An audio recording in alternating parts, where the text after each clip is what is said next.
Berikut hitung-hitungannya. Dari Jakarta, saya memilih untuk menggunakan jasa transportasi umum berbasis rel, yakni kereta api, KA, melalui reservasi secara online. Dari titik awal keberangkatan stasiun Jakarta Pasar Senen menuju stasiun Surabaya Pasar Turi, saya merogoh kocek Rp104.000. Biaya ini untuk kursi KA Airlangga kelas ekonomi C dengan waktu tempuh 11 jam 50 menit. Tujuan berikutnya adalah Pelabuhan Penumpang Surabaya Tanjung Perak dari stasiun Surabaya Pasar Turi. Dengan lama perjalanan kurang dari 10 menit, ojek online yang saya gunakan dari stasiun Surabaya Pasar Turi menuju Pelabuhan Penumpang Surabaya Tanjung Perak, bertarif hanya Rp15.500.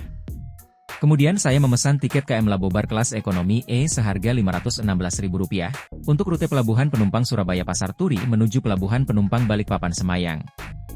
Waktu tempuh perjalanan laut dari Surabaya ke Balikpapan 1 hari 7 jam. Lamanya jelajah laut ini bisa kita manfaatkan untuk berkenalan dengan penumpang lain, menjalin pertemanan, atau bahkan mengabadikan momen mentari tenggelam Laut Jawa. Setelah menempuh perjalanan sehari semalam, tiba di Pelabuhan Penumpang Balikpapan Semayang. Di sekitar pelabuhan terdapat warung-warung kecil yang menyediakan makanan dan minuman ringan.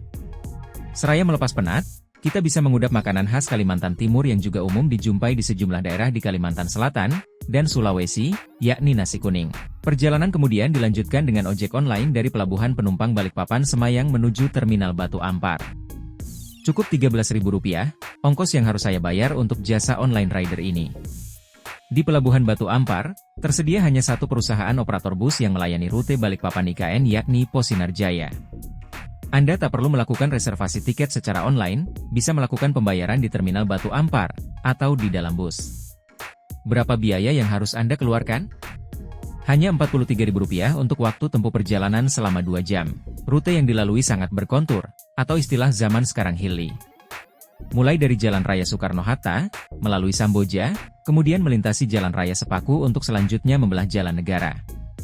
Di sepanjang perjalanan, kita disuguhi infrastruktur mulus dengan cor beton, dan sebagian diaspal, yang dilengkapi panorama hutan hujan tropis di kiri kanan jalan. Jika kita beruntung, ada banyak fauna yang akan menyapa kita dari kejauhan, monyet abu-abu, burung, hingga bekantan. Tujuan akhir dari perjalanan hemat anggaran ini adalah rest area IKN sebagai titik kumpul sebelum keberangkatan ke IKN dengan menumpang bus listrik yang disediakan panitia setiap 15 menit. Dengan demikian, total biaya yang harus saya keluarkan untuk perjalanan dari Jakarta ke IKN Rp1.1.500 atau Rp1.1.500. Jangan lupa, sebelumnya Anda harus melakukan pendaftaran dan reservasi terlebih dahulu melalui aplikasi Ino yang bisa diunduh melalui App Store, iOS, https://ikn.go.id/ikno-ios atau Play Store, Android, https://ikno.go.id/ikno-android.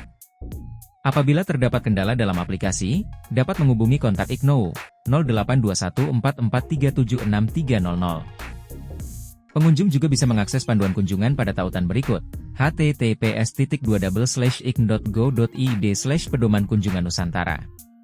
Di IKN, Anda diizinkan untuk menuju 2 destinasi yakni Plaza Seremoni dan Taman Kusuma Bangsa. Di Plaza Seremoni, pengunjung dapat menikmati berbagai fasilitas seperti mini amphitheater, forest trail, retail gallery, dan visitor center. Sementara di Taman Kusuma Bangsa, pengunjung juga dapat melihat sejumlah tengara penting dari kejauhan seperti kantor Kemenko, Istana Garuda, Istana Negara, dan Plaza Seremoni. Download Tribun X sekarang, menghadirkan lokal menjadi Indonesia.